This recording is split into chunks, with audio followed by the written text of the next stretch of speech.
So hello everyone, आज है हमारा मॉर्फोलॉजी इन फ्लावरिंग प्लांट का लेक्चर नंबर 3 और आज हम पढ़ने वाले हैं वेरियस जोन्स ऑफ प्लांट्स के बारे में कि भाई रूट्स के जो वेरियस जोन्स होते हैं। कल हमने रूट का मेन फंक्शन पढ़ा था, उससे पहले रूट क्या होती है वो पढ़ लिया था और इंट्रोडक्शन भी हम पढ़ चुके हैं। आज हम पढ़ेंगे रूट के वेरियस जोन्स के बारे में, maturation zone, elongation zone, root cap, meristematic zone etcetera. ये मतलब एटसेट्रा नहीं, ये इतने ही होते हैं जोन्स। इन सब के बारे में पढ़ेंगे और मॉडिफिकेशन पढ़ेंगे रूट्स के कि भाई किस किस टाइप से रूट मॉडिफाई हुए हैं कुछ अलग फंक्शंस करने के लिए। वैसे रूट्स का मेन फंक्शन क्या होता है? एब्जॉर्प्शन करना और एनकरेज प्रोवाइड करना, यानी कि सरफेस एरिया इंक्रीज करना और सॉइल को बाइंड करना। बट उसके अलावा वो क्या और फंक्शन कर सकते हैं, किस चीज़ में मॉडिफाई हो सकते हैं, वो हम आज पढ़ेंगे। ठीक है, सो स्टार्ट करते हैं अपने लेक्चर को। जोन ऑफ मैच्योरेशन, पहले तो देखो सबसे ऊपर जो जोन होता है उसे हम क्या बोलते हैं? Zone of maturation. यहाँ पर सेल जो है वो डिवाइड करना बंद कर देते हैं, यहाँ पर सेल डिफ्रेंशिएटेड हो जाते हैं। डिफ्रेंशिएटेड मतलब उनका स्पेसिफिक रोल आ जाता है।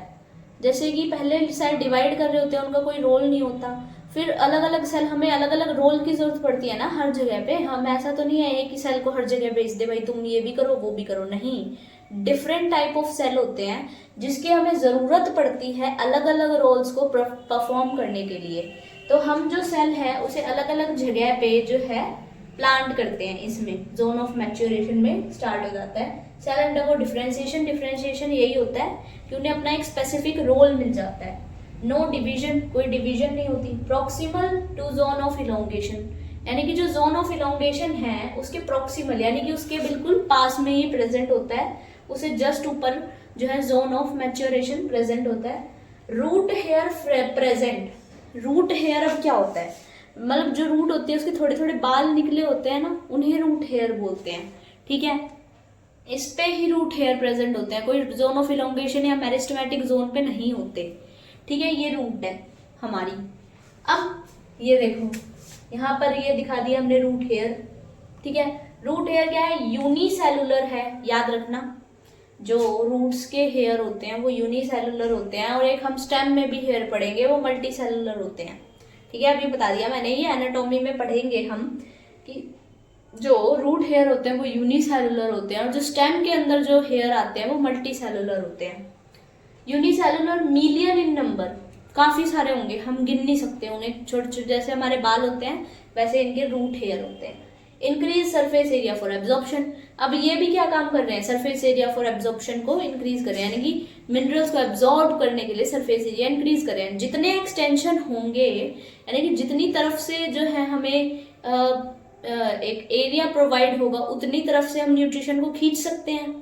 तो मिलियन इन नंबर यानी ज्यादा से ज्यादा न्यूट्रिशन हम इससे खींच पाएंगे। नाइट्रोजन है, न्यूट्रिशन है, मिनरल है, जो भी है सॉइल के अंदर। ओके, अब नेक्स्ट आता है जोन ऑफ इलोंगेशन। आप यहाँ पे लंबे लंबे सेल देख रहे हो, ये जोन ऑफ इलोंगेशन है। ये लंबी लंबी जो चीजें प्रेजेंट है इन्हें हम क्या बोलते हैं? वैक्यूल। इधर बहुत सारे वैक्यूल प्रेजेंट है। अब इसके बारे में पढ़ो।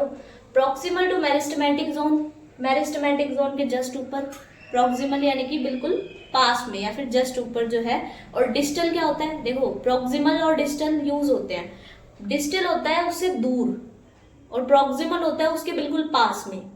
ठीक है, जैसे मान लो ये है मेरिस्टेमेटिक जोन, इससे डिस्टल पोर्शन पे मैच्योरेशन जोन प्रेजेंट है और प्रॉक्सिमल पोर्शन पे क्या प्रेजेंट है? इलोंगेशन जोन प्रेजेंट है।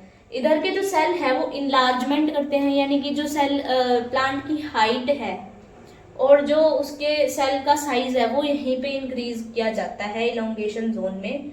लूज प्रॉपर्टी ऑफ डिवीजन, अब कोई सेल डिवाइड नहीं करेगा, यहाँ पर भी कोई डिवीजन नहीं हो रही है। Responsible for length of root, length root की लेंथ के लिए ये रिस्पॉन्सिबल होता है। देखो मैंने बताया था ना, यहाँ पर सेल का एनलार्जमेंट हो रहा है और इलोंगेशन हो रहा है, यानी लंबी हो रही है रूट। अब देखो जोन ऑफ मेरिस्टेम, मेरिस्टेम में मेरिस्टेमेटिक जोन। मेरिस्टेमेटिक जोन क्या होते हैं? अनलिमिटेडली डिवाइडिंग सेल्स, यानी कि ये लाइफ लॉन्ग डिवाइड करते हैं, कभी इनमें डिवीजन खत्म नहीं होता है। ठीक है, आपने पढ़ा ही होगा कि जो सेल है वो डिफरेंशिएट हो रहा है। हमने यहाँ पे देखा सेल डिफरेंशिएट हो गए। अब मान लो सारे सेल डिफरेंशिएट हो गए, उनको रोल मिल गया, तो एक प्लांट के अंदर एक प्रॉपर्टी और होती है जिसे हम बोलते हैं D differentiation and re differentiation. इनके अंदर ये जब होता है तो उसके अंदर जो हमारे सेल्स हैं उनको फिर से property of meristematic growth gain कर लेते हैं प्लांट्स के अंदर, यानी कि इनमें अनलिमिटेड ग्रोथ होती है। इससे भी ये हम बता सकते हैं। Few metre above root cap के कुछ मिलीमीटर ऊपर ये प्रेजेंट होता है। एक्टिवली डिवाइडिंग, यानी कि ये डिवाइड करते रहते हैं हमेशा, ये जो सेल्स हैं ये डिवाइड करते रहते हैं। यही अकेले सेल हैं जो कि सेल की डिवीजन के लिए रिस्पॉन्सिबल है। Cell small dense cytoplasm, cells जो है इसके छोटे होते हैं, साइटोप्लाज्म डेंस होता है। कहीं पर भी अगर कोई सेल डिवाइड कर रहा है तो उसकी यही प्रॉपर्टीज होंगी कि उसमें सेल जो होंगे उनमें डेंस साइटोप्लाज्म होगा। कहीं भी अगर मैं कहूँ कि ये सेल डिवीजन कर रहे हैं, नरिशमेंट दे रहे हैं, ऐसा कुछ भी कहूँ तो समझ जाना है यहाँ पर डेंस साइटोप्लाज्म है। प्रोमिनेंट न्यूक्लियस, वैक्यूल नहीं होगा यहाँ पर। वैक्यूल कहाँ था? इलोंगेशन रीजन में। और thin cellulosic primary cell wall, यानी कि प्राइमरी सेल वॉल प्रेजेंट होती है। सो हेलो एवरीवन, अब हम पढ़ेंगे मॉडिफिकेशन और रूट ऑफ रूट्स के बारे में। मॉडिफिकेशन ऑफ रूट्स में क्या है, यानी कि रूट और क्या काम करती है स्टोरेज और मिनरल एब्जॉर्प्शन के अलावा, स्टोरेज बोल दिया मैंने, मिनरल एब्जॉर्प्शन और एनकरेज के अलावा ये फूड स्टोर भी करती है, रेस्पिरेशन भी करती है और सपोर्ट भी देती है। अब आप सोचोगे कैसे कि भाई ये फूड को स्टोर कैसे कर सकती है। हमने फंक्शंस ऑफ रूट में वैसे पढ़ा था कि ये स्टोरेज ऑफ फूड में हेल्प करती है, बट अभी तक हमने कुछ डिस्कशन नहीं किया कि भाई कौन सी रूट है वो। अब तक हमने कुछ डिस्कस नहीं किया, अब करेंगे, ठीक है। रूट्स गेट स्वॉलन, यानी कि अगर हमें कुछ स्टोर करना है कहीं पे तो हमें एरिया लार्ज चाहिए, तो वो फूल जाती है जो रूट होती है। इसके एग्जाम्पल क्या है? रेडिश यानी मूली, कैरेट और टर्निप। अब इनके मैंने यहाँ शेप दिखाए हैं। कॉनिकल शेप होता है कैरेट का, फ्यूजीफॉर्म होता है रेडिश का और नेपीफॉर्म होता है टर्निप का, ठीक है। अब शेप तुम्हें ध्यान होनी चाहिए क्योंकि फ्यूजीफॉर्म शेप हम मसल्स में भी पढ़ेंगे। फ्यूजीफॉर्म यानी कि दोनों तरफ से जो टेपर्ड एंड होते हैं, यानी कि दोनों तरफ से जो कह सकते हो आप कॉनिकल टाइप एंड हो जाते हैं, यानी कि दोनों तरफ से नैरो हो जाती है ये कैरेट में क्या होता है, एक तरफ से नैरो होती है, एक तरफ से ब्रॉड होती है ये। और टर्निप में थोड़ी सी मतलब ये राउंड शेप ले लेती है, ठीक है। यहाँ पर बिल्कुल स्ट्रेट है, लीनिंग बॉडी है, बट यहाँ पर थोड़ी सी मटके जैसी ये शेप ले लेती है, ओके। एक है एडवेंटिशियस रूट जो कि है स्वीट पोटैटो और एस्पैरागस, ठीक है। स्वीट पोटैटो जो है वो स्टेम है, बट ये ग्राउंड के नीचे उगती है, ठीक है, तो ये रूट बन जाती है, इसलिए ये एडवेंटिशियस रूट है। तो और ये फूड स्टोरेज का काम भी करती है, और ये इसमें एस्पैरागस भी आता है। फॉर रेस्पिरेशन, रेस्पिरेशन के लिए कैसे हेल्प करते हैं?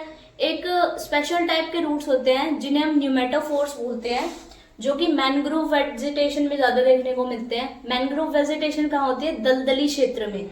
देखो जैसे यहाँ पानी है तो ये जो रूट्स है वो सांस लेने के लिए ऊपर आती हैं। वैसे हमने पढ़ा था roots positively geotrophic, negatively phototrophic होती है, बट ये थोड़ी स्पेशल रूट्स है, ये इन्हें सांस नहीं आता पानी के नीचे दलदल में, तो ये ऊपर आती हैं सांस लेने के लिए, तो इन्हें क्या बोलते हैं? न्यूमेटोफोर्स। और इनका एग्जाम्पल क्या है? राइजोफोरा, ठीक है, ये हम याद रखेंगे।